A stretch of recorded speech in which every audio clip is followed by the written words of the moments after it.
Oke, lanjut. Lanjut ya Kak ya. Terus kemudian yang buku ini juga ada sama maestronya, ada siapa Kak di sini tuh? Bagus loh, Bunda Pipit Senja. Bunda Pipit Senja juga bagus Kak. Itu juga betul. Penulis yang produktif sekali beliau. Ya. Jadi di era-era ketika belum banyak lahir penulis seperti era sekarang kan sangat mudah, kemudian banyak yang lahir ya. Nah, Pipit Senja ini termasuk kemudian sangat termasuk kategori produktif sekali gitu kan, dan konsisten. Dan beliau juga pokoknya itu wanita yang strong menurut saya kalau baca. Nah, terus kemudian di sini juga ada sama maestronya dari Bunda Pipit, pengantarnya yang ini Bunda Pipit. Terus ini memang agak serem kalau dilihat dari ceritanya adalah Raga Sukma.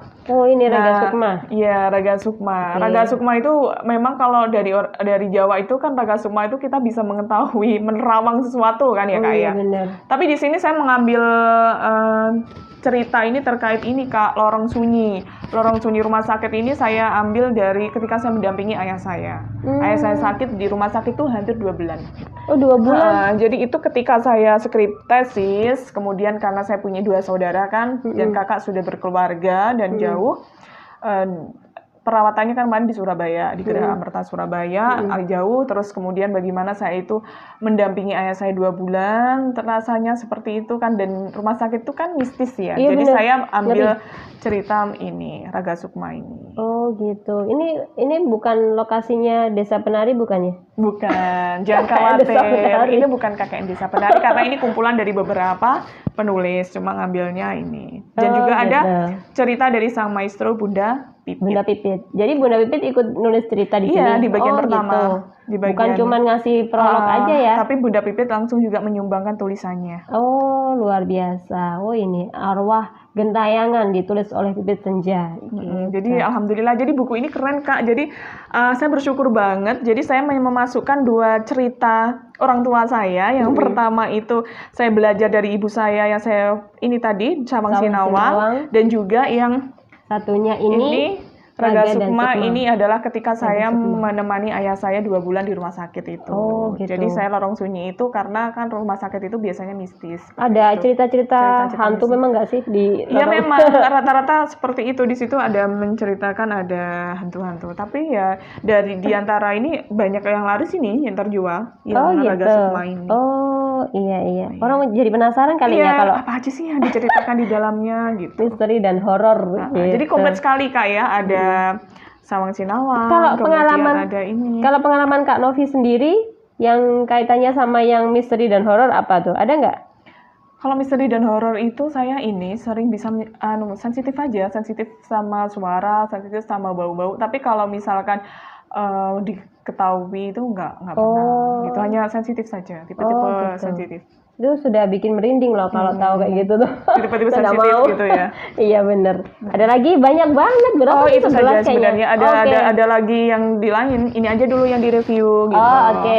Karena masih ada di sana sebagian. Oke. Ini kalau ke Oma Aksara Baca juga ada gift-nya kayaknya. Iya betul. Jadi di sini apa Kak ini Kak?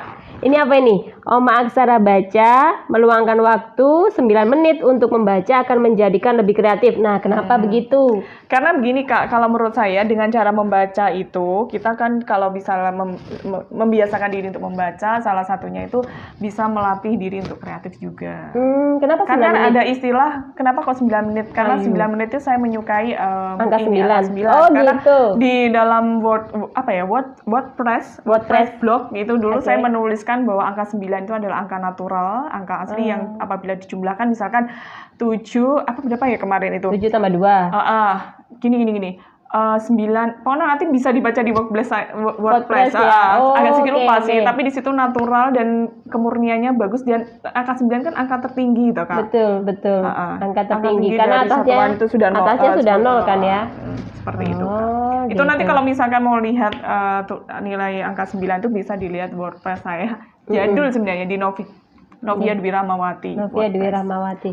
Kalau di Islam atau kalangan Nahdiyin sih kayaknya 9 itu karena Wali Songo ya. Oh gitu ya Kak ya. Jadi kalau misalkan pas ya ketika jadi orang tua saya itu memang juga NU banget gitu. Jadi saya dia memang keturunan dari NU itu. Jadi Iya. angka 9 itu adalah angka Wali Songo. Iya, mungkin begitu. Iya. Satu lagi. Ini bawahnya juga ada tulisan Oh, apa ini tuh? romantis sekali tulisannya. Jadi ketika lautan aksara menyapamu. Jadi nanti kalau misalkan berminat untuk membeli ini memang bagus. Ini sebenarnya kerjasama juga dengan ini sablon anak yang lolos KBMI 2021. Jadi Oh, misalnya kerjasama gitu ya Kak. Aku pernah tahu. Siapa itu namanya? Cowok Lupa. ekonomi, dari ekonomi. Oh, ekonomi. Ha-ha. Perempuan? Laki-laki, Oh, laki-laki. gitu. Oh, Mahasiswanya beda. laki-laki.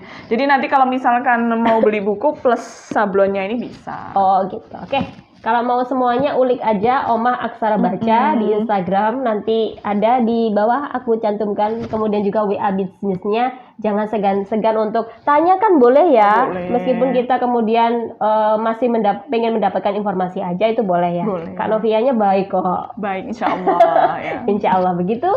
Oke, ada hal terakhir yang disampaikan? Oke, yang terakhir adalah kalau misalkan berminat untuk membeli produk-produk dari Om Aksara Baca, saya berterima kasih banyak karena ketika membeli produk ini tentunya nanti kalau misalkan ada yang dibaca kurang tepat atau kurang ini kan bisa memberikan saran dan kritik ya. Oke. Tentunya karena tidak ada gading yang tidak retak. Tentunya Betul. setiap karya itu mesti ada sesuatu yang belum perfect banget. Jadi ketika membeli produk-produk ini nanti bisa memperbaikinya, memberikan saran. Kemudian ada beberapa tadi yang dari antologi, baik itu Oke. cerpen maupun puisi. Puisi. Kalau misalkan membeli, berarti nanti semua profitnya itu digunakan untuk Jariah. ini jariah. Oke, nah ini double-double ini, insya Allah Insya Allah, berkah insya ya. Allah berkah, insya Allah berkah. Oke. Berkahnya di situ. Oke, terima kasih sudah mengikuti channel Matuma Malayati. Insya Allah nanti di lain kesempatan kita masih akan ngobrol sesuatu yang bisa memberikan inspirasi dan juga manfaat. Iya. Saya pamit juga Kak Novia. Ketemu lagi. Wassalamualaikum warahmatullahi wabarakatuh. Waalaikumsalam warahmatullahi wabarakatuh.